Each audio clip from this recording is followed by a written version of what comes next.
Sejam bem-vindos e bem-vindas ao nosso novo podcast do nosso Wealth Management aqui da Galápagos. Este vai ser um espaço que a gente vai conversar muito sobre gestão patrimonial, o que a gente está vendo de futuro, trazer especialistas para falar sobre o que está acontecendo no mundo dos investimentos, no mundo de gestão patrimonial como um todo. Então é para você, investidor, que quer organizar, planejar, pensar em sucessão, esse é o canal certo para você. E hoje eu tô aqui com a nossa sócia e head da área de Multifamily Office da Galápagos, a Mari Manoliti. Seja bem-vinda mais uma vez. Você já é prata da casa, como você mesmo disse aqui agora. Seja bem-vinda. Rebeca, obrigada. Boa tarde. Que bom estar aqui novamente com você, com o nosso público, podendo contribuir e trazer as informações do Multifamily Office. Bom, hoje a gente vai falar, Mari, muito do papel do advisor dentro do Multifamily Office. Eu acho que essa função, ela tem crescido bastante, né? Que tem até uma diferenciação com relação às funções de banker, assessor. Então, acho que é um pouco da gente trazer como funciona esse advisor dentro do Multifamily Office. Mas, assim, trazendo já para uma pergunta para a gente poder startar, quando a gente fala, né, nesse advisor, a gente sabe que é uma pessoa que vai além de recomendar investimentos. Ele tem um papel muito mais amplo e eu queria saber de você o que realmente define esse profissional hoje, qual é o papel do advisor dentro de uma estrutura de wealth management e principalmente dentro aqui da Galápagos. Então, o nosso advisor, em primeiro lugar, ele tem que ter uma experiência, ele tem que ter uma bagagem suficiente para poder tratar de famílias de um patrimônio mais elevado, até porque o patrimônio das famílias não é só a liquidez, né? Existe muito no mercado o foco da liquidez e se caracterizam clientes de grande porte pela liquidez. Na realidade, cliente de grande porte é quem tem patrimônio. É patrimônio como um todo, né? Imóvel, financeiro. Então, e participação acionária. Isso. Você tem pessoas físicas, por exemplo, no agrobusiness, que o seu patrimônio todo está em cima de terras e na operação de agrobusiness. E tem uma liquidez pequenininha. E acaba sendo um cliente pequenininho numa instituição financeira. Mas ele tem um patrimônio grande, vem uma família por trás.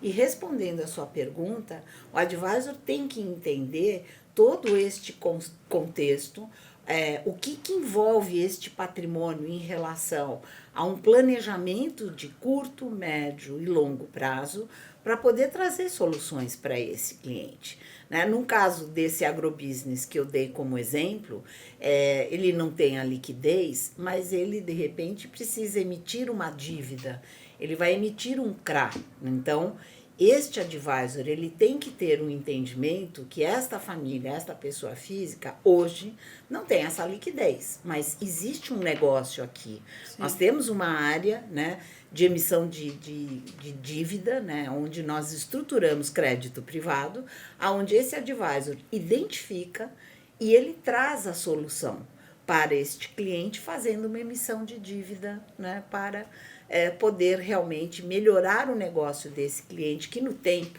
em algum momento ele vai fazer uma liquidez. E quando ele fizer uma liquidez, ele vai ter um ambiente para investimentos financeiros. Aí vai mais para a linha tradicional de investimentos no sentido de olhar a carteira e tudo mais. Mas nesse caso, o olhar dele é muito amplo para o patrimônio dele, além da pessoa física, né? Então, ele está olhando para o negócio e está trazendo uma solução. Exato. Para essa pessoa física que é dono, né, de um negócio de agro. Né? Participa das finanças como um todo, né? Isso.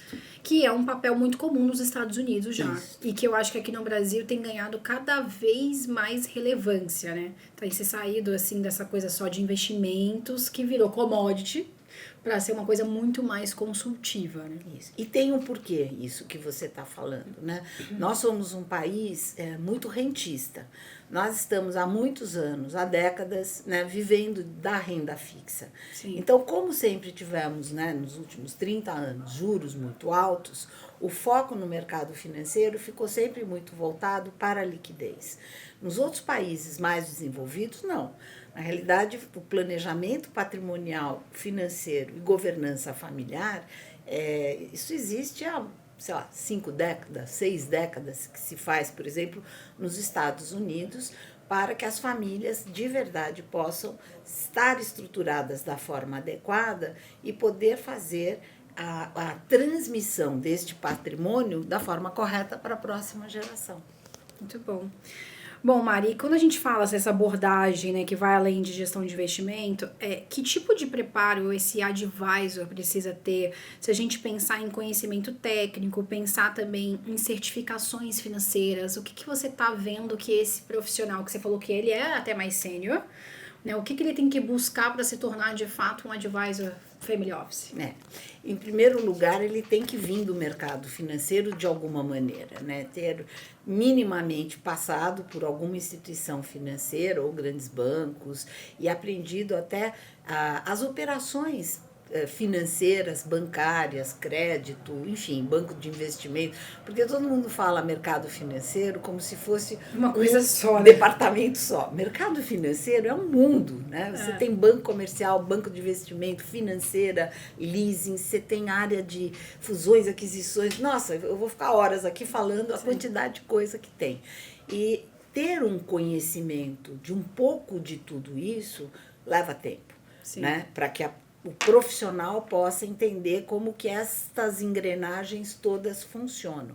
Fora isso, ele tem que ter um conhecimento técnico na área de planejamento patrimonial.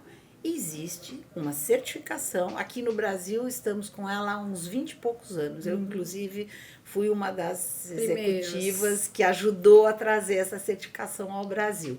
Então, que é o CFP, o Certified Financial Planner, que é uma certificação de mais de 50 anos nos Estados Unidos, que é uma profissão, na realidade é uma certificação, que o profissional que tem essa certificação vai entender sobre vários aspectos patrimoniais, inclusive consolidação do patrimônio, fluxo de caixa, ativos imobilizados, participações acionárias e investimentos financeiros, né, liquidez no mercado doméstico, mercado internacional e todas as estruturas que você tem, as offshores, quais são as melhores jurisdições, quer dizer, tem toda uma bagagem, um conhecimento que transcende o mercado financeiro. Sim. Entra no aspecto, inclusive, legal, né, tributário, e não precisa ser um advogado para fazer isso, mas tem que ter conhecimento suficiente para discutir com um advogado que vai ajudar, né? Exatamente. Não pode ser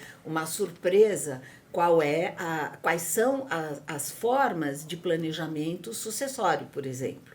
Tem que ter uma noção para opinar, né? E nós aqui temos, inclusive, uma estrutura à base de comitê com nossos advogados para fazer um acompanhamento mais profundo com os advogados dos nossos clientes. Então, respondendo a sua pergunta, este profissional, ele tem que ter um estofo, sim, né? Uma bagagem, né? Bagagem. E eu até diria que ele também, pensando um pouco, né, até como eu vejo aqui a parte do Multifamily Office, até um pouco também dessa questão, eu diria, de interrelações, né, pessoais, porque tem aquela parte de gestão de conflitos muitas vezes com as famílias, que eles têm que gerir ali o dinheiro, como que vai ser, tem muito da economia comportamental, né, da parte do planejamento financeiro, então não adianta também ele ser 100% técnico se ele não tiver esse pilar humano de relações, porque ele tem que costurar isso com as famílias, né? Toda razão, essa sua colocação é muito pertinente, motivo pelo qual, inclusive, nós trabalhamos as equipes em duplas, aonde as duplas têm a complementariedade de atendimento para as famílias, onde alguém é mais relacionamento e o outro é mais técnico. E eu diria que os dois juntos viram 3, né? Existe uma complementariedade muito grande. E se você não tem um relacionamento e fica só com o técnico, a chance de você não ter realmente o bom entendimento por lado das pessoas físicas é muito grande. Sim. A interlocução ela tem que ser mais fácil, né? E assim, a gente vive hoje num mundo assim, muito digital, muito... técnico por técnico, a gente vai lá, põe na inteligência artificial. Isso. Hoje em dia vai sair talvez alguma coisa, talvez não 100% o que o cara precisa, mas sai alguma coisa. Mas não tem o entendimento pessoal que aquela pessoa precisa. Exato. Então, esta interlocução execução, ela tem que ser pessoal, esse touch, esse jeito de chegar na pessoa. E então, e inclusive a questão geracional. Então, você tem patriarca e matriarca numa geração, e você tem a próxima geração. Então, para você atingir a próxima geração, se você tem 2 profissionais, um mais sênior e alguém mais júnior, numa faixa etária de 30 anos, você atinge a família muito melhor. Sim. Né? Você tem uma complementariedade melhor. Constrói essa relação muito mais de longo prazo, né? Isso. Falando em gerações, a gente tem uma pesquisa que a gente olhou da McKinsey que mais de 84 trilhões de dólares devem ser transferidos entre as gerações até 2045. E esse movimento está sendo chamado como um dos maiores processos de transferência de riqueza da história. Nesse contexto, Mari, como as estruturas de family office, inclusive a Galápagos, estão ajudando as famílias a organizar as decisões relacionadas à sucessão, à continuidade? Você tem visto isso nos nossos clientes aqui, já buscando esse tipo de serviço? Sim, não só buscando. Às vezes, as pessoas físicas não se dão conta disso. Às vezes não é intencional, né? Não, mas da nossa parte, assim, a nossa provocação, no momento em que vem, aonde a gente coloca que, ok, seus ativos financeiros domésticos e internacionais estão em ordem, a rentabilidade está ok, o percentual do CDI do jeito que você quer, ok. Então, vamos conversar sobre a sua família. Nós estamos passando por uma fase de reestruturação nas questões tributárias. Então, clientes acima de 60 e poucos anos, 70, começar a falar em planejamento sucessório é absolutamente o tempo certo para mandatório. Até porque você tem hoje mecanismos e veículos para fazer a transmissão, a sucessão, onde o patriarca não perde o poder político-econômico. Que é um medo que o patriarca ou a matriarca tem, né? Eu vejo isso dentro de casa, assim, a questão do imóvel do meu pai, por exemplo, né? A gente já deu diversas soluções, mas a sensação que ele tem de ao fazer uma solução, mesmo que ele não perca, é como se a gente já estivesse falando dele sem estar aqui. É uma questão muito mais, aquilo estava muito mais emocional do que dinheiro de fato, não é matemática, né? Então, mas nós temos um novo fato aqui, que são os aumentos de alíquotas. Que está acontecendo no mundo inteiro, inclusive, então, né? E como a certeza que a gente tem que só vai subir, né, tanto imposto de transmissão como imposto de renda, dependendo da estrutura que você está, e hoje um bom planejamento tributário significa dizer que você também tem um bom contador, e os dois estão trabalhando de forma simbiótica. Isso nunca aconteceu no passado, e a gente faz conta. Olha, se você não prestar atenção e não fizer o seu planejamento, minimamente na sua falta, você tem uma carga pelo menos de 16% em cima do seu patrimônio. É muito alto. Quem então, vai pagar essa conta e como vai pagar essa conta? Seus familiares. Pois é. Né? E se você não escolher, se você não fizer as suas escolhas, enquanto você, patriarca, que fez esse patrimônio, está aqui, na sua falta, alguém vai escolher por você. E esse alguém é um juiz. Então, você precisa entender que é importante manter o patrimônio organizado, estruturado para a próxima geração, e você não perde esse poder econômico. Eu vou te dizer, eu estou há muitos anos no mercado, que o fato de estarmos na iminência destes aumentos de alíquota, hoje os patriarcas estão admitindo que eles precisam fazer o planejamento sucessório. Você sente que está tendo essa intencionalidade assim, mesmo de agora a gente precisa preparar a sucessão. Sim. E até recebemos demandas de famílias que têm filhos menores querendo fazer sucessão. Já agora. E a gente disse assim, não precisa, tá cedo. Você tem filhos menores, vocês são jovens, vocês não precisam, vai pagar mais caro lá na frente? Vai, mas ok. Não é, vamos dizer, recomendável para vocês, nesta fase da vida de vocês, falar em planejamento sucessório. Talvez falar se os seus filhos têm tutores ou não. Porque esse é quem vai ficar. É muito mais a questão familiar do que dinheiro. Exato, porque se um casal não tem tutor para os seus filhos menores, na falta do casal, quem vai decidir é o juiz. Nossa, eu fico pensando muito nisso, porque eu tenho 3, né? Você sabe? Aí uma vez a gente estava num avião. E aí o avião balançou, olhou eu e meu marido, meu Deus, já pensou? A gente morre, onde ficam os 3 filhos? É isso, a gente não pensa, né? Porque pode acontecer. Então eu vou já falar com você. Tem que nomear tutores. Tem que nomear tutor? Tem. E nomeia de forma burocrática, no sentido de formal, no cartório. né? No cartório, de uma forma formal, né? Eu vou te dizer que quando meu filho era menor, os padrinhos, né? Padrinho e madrinha. Porque o padrinho e madrinha. É o que a gente não costuma colocar como um tutor. Na realidade, o papel é de ser, vamos dizer, um substituto de pai e mãe, que vai cuidar desse menor. Isso. Eu coloquei os padrinhos do meu filho como tutores dele. Quando ele fez a maioridade, aí cessa. Aí não, acaba automático, né? Porque não precisa mais de tutor. Isso já está dado, né, nesse contrato, né? Isso, que é registrado em cartório e tal. E assim, são detalhes, mas esses detalhes, a vida é feita de detalhes, né? Sim, detalhes que a gente esquece quando na verdade já pode mudar tudo amanhã, né? Então, e esse é o papel do advisor. Voltando no papel, o advisor, o nome de advisor já diz, é o conselheiro.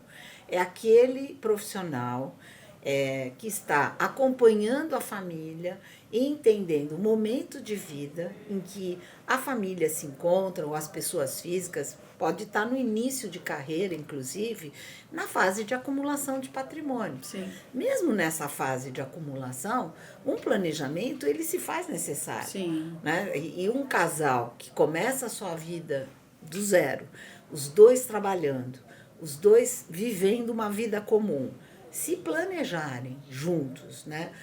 Os seus rendimentos, as suas despesas, o quanto que eles poupam por ano para viajar, para comprar uma casa, isso é um planejamento. E às vezes o advisor é da família, que tem mais recursos, mas aí esses filhos estão iniciando a vida, e embora eles não tenham de cara, né, mas eles têm da família, então o advisor também já tem que começar a fazer o planejamento para que aquele valor financeiro da família perpetue também, né? Porque senão fica aquele herdeiro só gastão, o herdeiro gastão.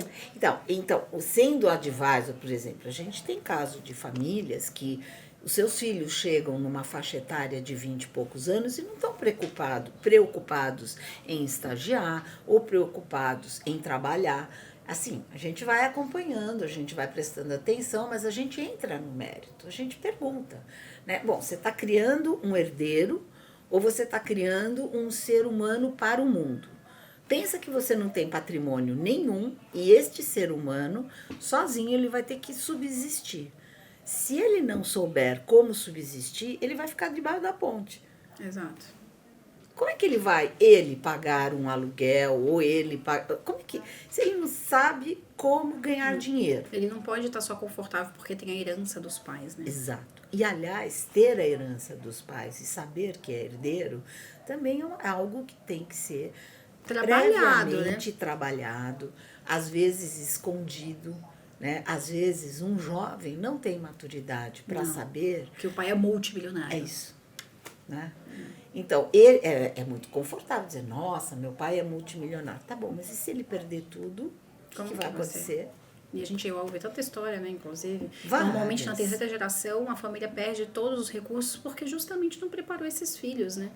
Então, o papel do advisor vem muito também nesse conselho, né? Por isso da gestão de conflitos que eu acabei citando. Porque não é só sobre números, né? Não. Dinheiro tá longe de ser sobre matemática no final do dia. E não é só resultado de portfólio. Não. É bacana? Claro que Claro, todo mundo quer ganhar. Todo mundo quer ganhar. É importante ter um cenário macro correto para fazer os investimentos corretos, que é como a gente trabalha de uma maneira estrutural. Claro. Não é assim, nós duas aqui sentamos e decidimos como é que vai ser o seu portfólio. Não, existe uma área de gestão, economia, onde a gente tem uma matriz de portfólio, né? Existe um comitê, várias pessoas participam, e a gente chega num denominador comum e a gente vai se movimentando de forma tática e estratégica ao longo do tempo. Que até indo para a minha última pergunta, inclusive, é muito sobre o cenário global que você está trazendo, que tem todo esse lado, né? Aqui na Galápagos mesmo, a gente tem uma área de Global Strategy, a gente tem a área de gestão com o nosso CIO, né, o Canquerini, E aí, nesse mercado que a gente está vendo super volátil, né? Uma hora é uma guerra, outra hora são questões políticas, outra hora é sempre uma surpresa.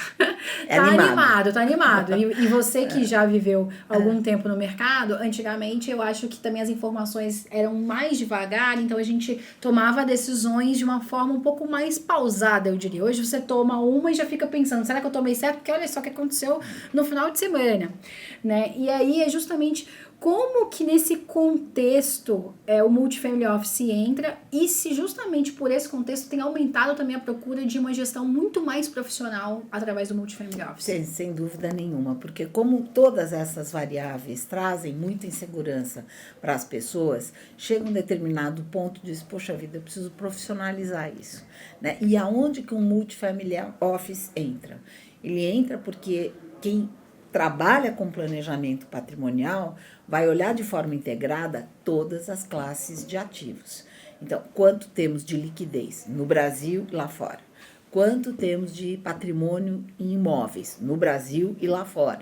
Né? São moedas distintas, né? Mercados distintos, né? E quanto temos de risco empresarial no Brasil e lá fora, né? Então, tudo isso consolidado versus quanto que a família gasta em cima desse patrimônio, qual é o padrão de vida dessa família versus toda a receita que esse patrimônio dá. E vamos fazer uma conta atuarial pensando nos próximos 10, 20, 30, 40 anos, como que esse patrimônio, de uma maneira conservadora, bem diversificado, todas essas, pode se comportar. Né? Então, e fazendo... E você pode se comportar também enquanto você gasta, né? Também, né? Porque o gasto, Rebeca, você não tem ideia o tranco que ele é. Ele é um detrator muito grande em termos patrimoniais. E as pessoas nem percebem, né? Assim, hoje em dia o mundo é tão, né, consumista e vai gastando com coisas quando você vê. É muito bom, porque às vezes nas redes sociais a gente vê, não, R$70 aqui, R$50 aqui, e de repente soma deu 15 mil. Como assim? Tem que estar certa essa matemática do meu cartão, né? E é um pouco disso. As pessoas elas consomem sem perceber que aquilo ali no final da linha vai dar alguns R$1.000, né? E isso vai impactar, obviamente, dependendo, porque não é muito ou pouco. Eu fiz uma apresentação uma vez no INSPER para um grupo de médicos que estava fazendo uma especialização em planejamento e eu mostrei 3 cenários, né? Pessoas com patrimônio pequeno que estavam em fase de acumulação, pessoas que estavam no meio da vida com certo patrimônio e pessoas que já tinham centenas de milhões em patrimônio. Quando eu fui mostrar um dos médicos virou e falou assim, você não precisa nem fazer conta. É um tamanho tão grande que não precisa fazer conta. Eu falei, então vou te mostrar um caso real. Esse de centenas de milhões, que gasta todos estes milhões por ano, vai durar 18 anos. Esta pessoa tem 50 e poucos anos. Ou seja, ele vai gastar antes de morrer. O custo de vida dessa pessoa é muito elevado. Para se manter, inclusive. Isso. Né? Quando eu mostrei numericamente, ele olhou e falou, nossa, eu nunca imaginei que fosse possível uma coisa dessa. Eu falei, pois é. É que a gente absorve muito rápido o alfa do nosso salário, vamos dizer assim. Hoje eu ganho 30 mil, amanhã eu ganho 40, 10 mil eu deveria continuar juntando, né, juntar e continuar vivendo com os 30. Mas não, a gente absorve os 10 e ainda vai alavancar. Vira 50 de gasto, né, no final do dia. Como o ser humano funciona. Eu ia dizer o brasileiro, mas é o ser humano. É o ser humano. Então, aí mostra a importância da educação financeira. Sim. Né? As empresas não têm budget? Sim. Por que as famílias não têm? Tem que ter budget, né? Quanto que se gasta, quanto que se ganha e quanto que se poupa. Exato. E são escolhas, né? Mais inteligentes ali. Isso. Então, o papel do advisor é em todas estas frentes, inclusive com a próxima geração. Né? A gente faz mentoria com os filhos dos nossos clientes, né?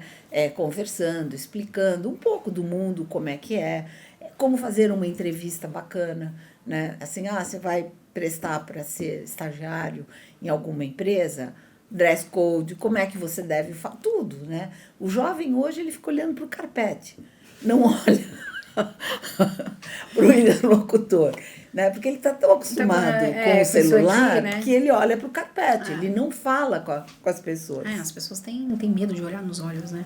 Hoje em dia.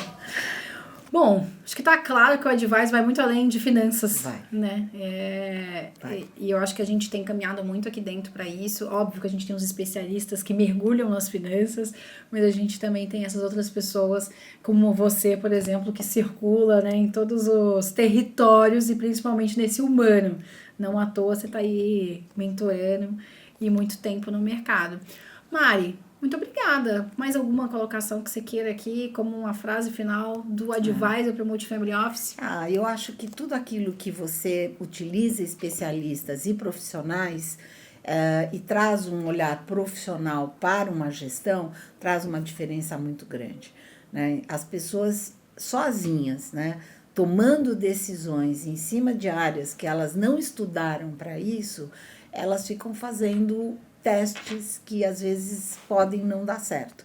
Existem profissionais para isso, é como na medicina. Exato, é o sob medida, né? É a alfaiataria sob medida. Você pode comprar um terno bonito numa loja, mas talvez dar uma apertadinha aqui, o sob medida vai ser muito melhor. Sem CPMG, né? Exatamente, sem produtos de prateleira.